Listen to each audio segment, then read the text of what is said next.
দর্শক, মহাখালী বাস টার্মিনালের বাইরে অবৈধভাবে গড়ে ওঠা কাউন্টার ও সড়কে অবস্থান নেওয়া বাসের বিরুদ্ধে অভিযান পরিচালনা করছে ডিএমপির ট্রাফিক বিভাগ। আমরা সরাসরি সেখানে চলে যাচ্ছি এবং সেখানে রয়েছেন সহকর্মী রনি মজুমদার। রনি, অভিযানের সবশেষ কি তথ্য রয়েছে আপনার কাছে, জানাবেন। জি ধন্যবাদ ইভা।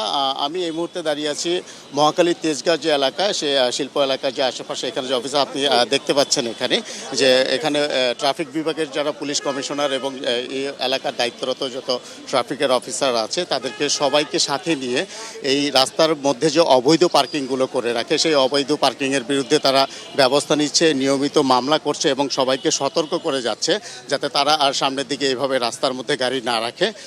তাদেরকে সতর্ক স্বরূপ এখানে আমরা দেখতে পাচ্ছি এখানে ডিএমপি ট্রাফিক বিভাগের জয়েন্ট কমিশনার আনিস সাহেব আছে। আমরা একটু ওনার সাথে কথা বলার চেষ্টা করব। ভাই, এই যে অভিযানটা এটা কিভাবে পরিচালনা করছেন এবং পরবর্তী থাকবে, বার্তা থাকবে ওনাদের জন্য? বার্তা তো কিছু না, রাস্তা খালি রাখতে হবে, যানবাহন চলতে হবে, পথচারী হাঁটতে হবে, এই তো মেসেজ, আর অন্য তো কিছু না। খুব সহজ জিনিস। মামলা তো আর আসলে আমি গণি না, ভিডিও মামলা করতেছি, তবে আমার ধারণা যে 200 মামলা তো হবেই, এর তো কমে না। এবং আজকে তো মোটামুটি সারাদিন যদি থাকি তো এই মামলা তো 1000 হয়ে যাবে। যেমনটি বলছিলেন উনি যে এই পর্যন্ত প্রায় 200-র উপরে মামলা হয়ে গেছে এবং অভিযান এটা সন্ধ্যা পর্যন্ত চলবে এবং ওনার ধারণা করছে যে প্রায় 2000-এর উপরে মামলা হয়ে যাবে। যে এখনও পর্যন্ত অভিযান চলমান আছে। এখন পর্যন্ত এখান থেকে সর্বশেষ ছিল আমার কাছে।